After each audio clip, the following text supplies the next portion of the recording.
दोस्तों, आज भी ऐसे लोगों की कमी नहीं है जो कहते हैं कि महाभारत एक झूठी कहानी थी।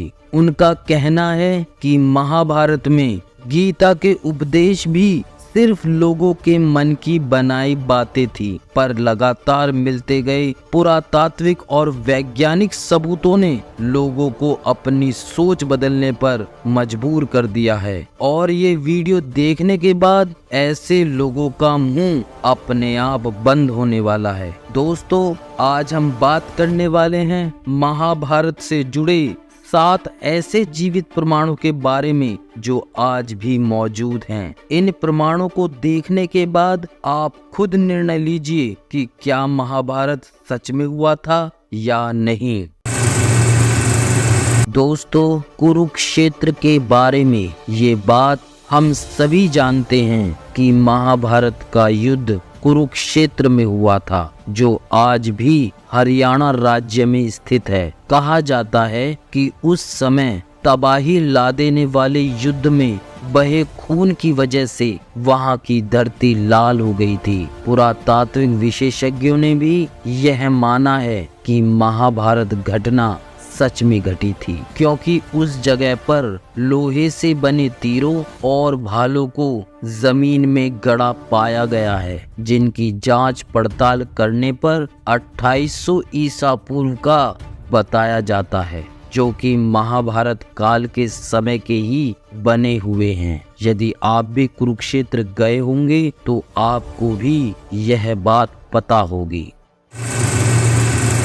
महाभारत में आपने ब्रह्मास्त्र नाम के भयानक अस्त्र के बारे में सुना होगा। ये अस्त्र धर्म और सत्य को बनाए रखने के लिए ब्रह्मा द्वारा बनाया गया एक विनाशकारी परमाणु हथियार था। माना जाता है कि यह अचूक और भयंकर अस्त्र होता था, जिसे केवल दूसरा ब्रह्मास्त्र ही रोक सकता था। ब्रह्मास्त्र को जो चलाता था वही उसको वापस लेने की क्षमता रखता था। रामायण में जब लक्ष्मण ने मेघनाद पर ब्रह्मास्त्र से प्रहार करना चाहा, तो भगवान श्री राम ने लक्ष्मण को यह कहकर रोक दिया कि अभी इसका उपयोग करना सही नहीं है, क्योंकि इससे सारी लंका तबाह हो जाएगी और बेकसूरों की जान चली जाएगी। इस प्रकार यह अस्त्र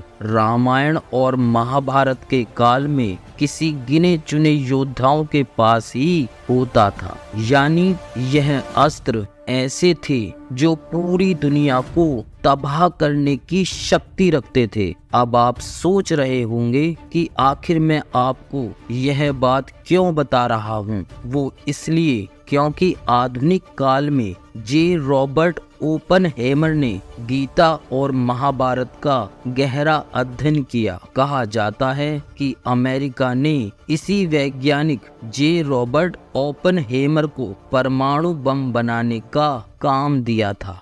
उन्होंने महाभारत काल के ब्रह्मास्त्र अस्त्र की संहारक क्षमता पर शोध किया और अपने मिशन का नाम ट्रिनिटी दिया। जे रॉबर्ट ओपनहेमर के नेतृत्व में अमेरिकन साइंटिस्ट की एक टीम ने इस प्रोजेक्ट पर काम करना शुरू किया। 16 जुलाई 1945 को इस प्रोजेक्ट का पहला परीक्षण किया गया। धमाके का परिणाम कुछ वैसा ही था जैसा पौराणिक ग्रंथों में ब्रह्मास्त्र के बारे में बताया गया था। इस धमाके से सारे परमाणु वैज्ञानिकों ने माना वास्तव में ब्रह्मास्त्र, जिसको आज हम परमाणु बम कहते हैं, उसका प्रयोग महाभारत में किया गया था। इस खतरनाक बम के सफल परीक्षण करने के बाद रॉबर्ट ओपनहेमर ने गीता का श्लोक भी पढ़ा था और श्लोक पढ़ते पढ़ते वो रोने लगे थे। चलिए आपको दिखाते हैं कि जे रॉबर्ट ओपनहेमर ने क्या कहा था।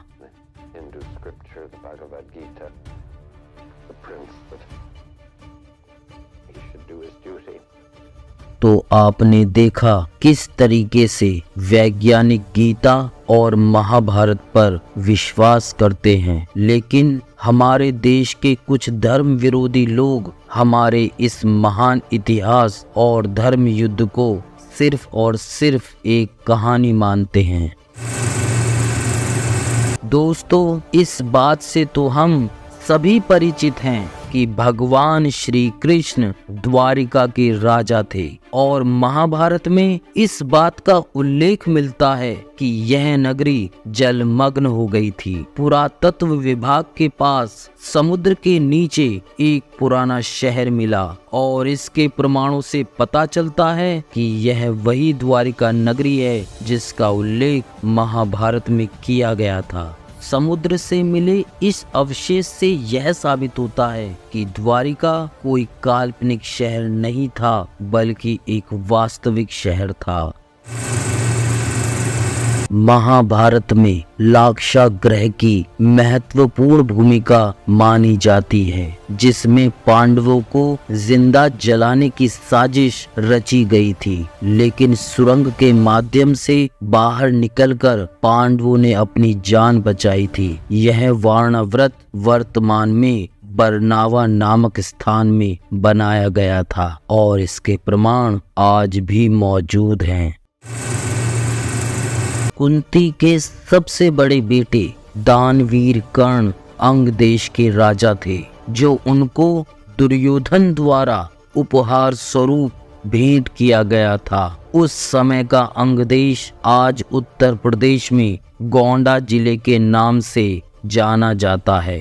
साथ ही जरासंध द्वारा अपने राज्य के कुछ हिस्सों को कर्ण को दिए जाने की भी बात कही जाती है। आज बिहार के मुंगेर और भागलपुर के कुछ जिले ये वही हैं। वही जिसको हम आज दिल्ली कहते हैं, वह महाभारत के समय में इंद्रप्रस्थ के नाम से जानी जाती थी। तो दोस्तों, ये स्थान तो काल्पनिक नहीं है, सैकड़ों स्थान तो ऐसे भी हैं जिनका नाम महाभारत के वक्त भी वही था और आज भी वही है, जैसे कि द्वारका, कुरुक्षेत्र, बरनावा, हिडिंबा आदि। हिमाचल प्रदेश के हमीरपुर जिले का राजनौड़ गांव एक ऐतिहासिक स्थल के नाम से मशहूर है। प्रचलित मान्यताओं के अनुसार पांडव अज्ञातवास के दौरान यहाँ रुके थे। अज्ञातवास के दौरान अर्जुन ने यहाँ पर चक्रव्यूह का ज्ञान प्राप्त करने पर उसे पत्थर पर उकेरा, जो आज भी मौजूद है। इस चक्रव्यूह को ध्यान से देखा जाए तो इसमें अंदर जाने का रास्ता तो साफ दिखाई देता है, लेकिन बाहर जाने के रास्ते का पता नहीं चलता। दोस्तों, जिन्होंने भी श्रीमद् भागवत गीता पढ़ी होगी, उन्हें अच्छी तरह पता होगा कि उसमें अधिकांश श्लोक सिर्फ 2-2 लाइन में लिखे गए हैं, और अगर आप किसी भी एक श्लोक को पढ़ें तो आप समझ पाएंगे कि गीता में लिखे श्लोक बहुत कम शब्दों में बहुत बड़ी बात कह देते हैं, मानो गागर में सागर भर देते हैं। गीता में जितनी गहरी बात लिखी गई है, यह बातें किसी सामान्य मनुष्य द्वारा नहीं बताई जा सकती। आज मानव सभ्यता बहुत विकसित हो चुकी है, किंतु गीता में आज भी वो ज्ञान है जो अकल्पनीय और अद्वितीय है, जिसे एक सामान्य व्यक्ति का दिमाग सोच भी नहीं सकता। इसे कोई महान पुरुष या स्वयं भगवान ही बता सकते हैं, और यह इस बात का सबूत है कि भगवान श्री कृष्ण थे और उन्होंने गीता का वाद संवाद अर्जुन के साथ किया। इसलिए अर्जुन भी थे, और अर्जुन थे तो फिर पांडव भी थे, और पांडव थे तो फिर महाभारत भी हुआ था। तो दोस्तों, ये थे महाभारत के सत्य होने के 7 जीवित प्रमाण, जो साबित करते हैं कि महाभारत कोई काल्पनिक नहीं बल्कि हमारा जीवित इतिहास है। दोस्तों, अगर हमारा प्रयास आपको पसंद आया हो तो वीडियो को लाइक करें, वीडियो को दोस्तों और परिवार के साथ शेयर करें। चैनल पर अगर नए आए हैं तो चैनल को सब्सक्राइब करें।